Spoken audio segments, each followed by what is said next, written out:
నమస్తే, this is Suryaprabha. నా YouTube ఛానల్కి శుభస్వాగతం, పునఃస్వాగతం. ఇంతవరకు నా ఛానల్ని చూస్తూ నాకు ఎంకరేజ్ చేస్తూ నన్ను ప్రోత్సహిస్తున్న నా ఛానల్ సబ్స్క్రైబర్స్కి, వ్యూవర్స్కి అందరికీ శుభాభివందనములు, ధన్యవాదాలు. నమస్తే. ముందుగా గణేష్ ప్రార్థనతో స్టార్ట్ చేస్తానండి. శుక్లాంబరధరం విష్ణు శశివర్ణం చతుర్భుజం ప్రసన్నవదనం ధ్యాయేత్ సర్వవిఘ్నోపశాంతయే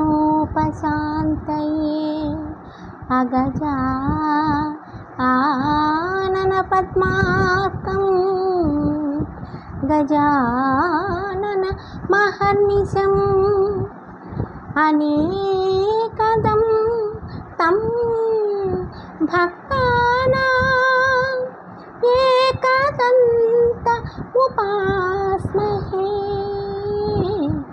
ఏకదంత ఉపాస్మహే. గురుర్బ్రహ్మా గురుర్విష్ణుః గురుర్దేవో మహేశ్వరః గురుర్ సాక్షాత్ పరబ్రహ్మ తస్మై శ్రీ గురవే నమః.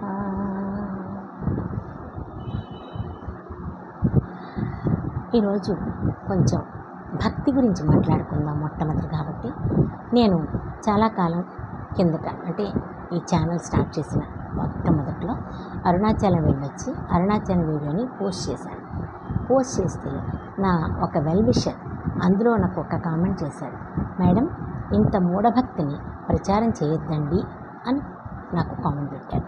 సో ఆయన అభిప్రాయం ఆయన చెప్పారు, దానికి నాకు ఏమి రిగ్రెట్స్ లేవు. కానీ నా అభిప్రాయం నేను చెప్పాలని ఈ వీడియో చేస్తున్నానండి. అయితే ఇంతకాలం తీసుకున్నారు ఏంటి అని మీరు అనుకోవచ్చు, కానీ కొంచెం టైం తీసుకోవాల్సి వచ్చింది. అసలు భక్తి అన్నది మనం నేర్పిస్తే నేర్పించేది కాదు, నేర్పిస్తే బలవంతంగా వచ్చేది కాదు. తల్లి గర్భంలో అణు రూపంలో పిండంతో అణువు సమాగమం అయిన తర్వాత జీవం పోసుకున్న వెంటనే ఆ చైతన్యమూర్తి, ఒక చైతన్యం ఏర్పడుతుంది. ఆ చైతన్యమూర్తిని ఆలోచించడం మొదలు పెడుతుంది. ఆ ఆలోచనతో చుట్టూ ప్రపంచంలో, తన తల్లి చుట్టూ జరుగుతున్న ప్రపంచంలో ఏం జరుగుతుందో తను ఈజీగా గుర్తుపట్టగలుగుతుంది. సో అటువంటి సమయం నుంచే మనం గర్భస్థ శిశువుకి భక్తిని రోజు మనం కొంత నేర్పిస్తూ ఉంటే, అంటే మనం దాన్ని చెప్తూ ఉంటే, మనం దాన్ని డిసైడ్ చేస్తూ ఉంటే, మనం దాన్ని పాడుతూ ఉంటే, మనం దాన్ని ఉచ్చరిస్తూ ఉంటే కడుపులోని బిడ్డ కూడా తప్పకుండా వింటుంది. వింటూ ఆ క్షణం నుంచే తన మెదడులో భక్తి అన్న భావాన్ని ఏర్పరచుకుంటుంది. ఆ భక్తి అన్న భావం ఏర్పడడం అన్నది చాలా కష్టతరమైన పద్ధతి. కానీ అనుకుంటున్నారు మీరందరూ, ఏదో ఇలా నేర్పించేస్తే భక్తి వచ్చేస్తుంది, ఇలా చెప్పేస్తే భక్తి చేసేసుకుంటారు, పూజలు చేసేసుకుంటారు. అది ఎప్పటికీ కాదండి. భక్తి అన్నది గర్భస్థ శిశువులో మొట్టమొదటి క్షణం నుంచే అది ఆ మనసులో ఏర్పడాలి. సో నేను ఈరోజు చెప్పేది ఏంటంటే, భక్తి అన్నది ఎవరికి నేర్పించేది కాదు. అది ఎవరికి వాళ్ళు తల్లి గర్భం నుంచే నేర్చుకొని బయటకు వస్తారు. ఇది మాత్రం చాలా వరకు 100% నిజం. ఆ భక్తి భావాన్ని ఆ తల్లి తన బిడ్డను మోస్తున్నంత కాలం రోజు ఏదో విధంగా ఆ బిడ్డకు వినిపించేలాగా పాటలు, భక్తి పాటలు, లేకపోతే మంత్రాలు, లేకపోతే దేవుడి యొక్క శ్లోకాలు ఏవోతో రోజు పాడుతూ ఉంటే ఆ భక్తి తన మైండ్లో ప్రవేశించి చిన్నప్పటి నుంచే ఆ బిడ్డ భక్తి భావం వైపు వెళ్తుందండి. దీనికి ఉదాహరణగా మన ప్రహ్లాదుడి కథ చెప్పుకోవచ్చు.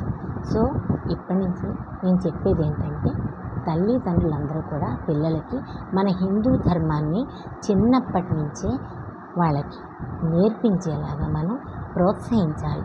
మన పిల్లలకు పెళ్ళైన తర్వాత వాళ్ళు పిల్లలకి అనే టైంలో ఎలా వాళ్ళని బిహేవ్ చేయాలన్నది మనం వాళ్ళకి తప్పకుండా బోధించాలి.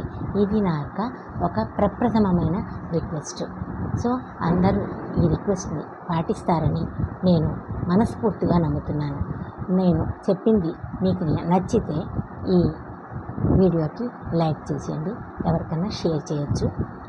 ఇంతవరకు సబ్స్క్రైబ్ చేసుకోకపోతే సబ్స్క్రైబ్ చేసుకోండి. ధన్యవాదాలు.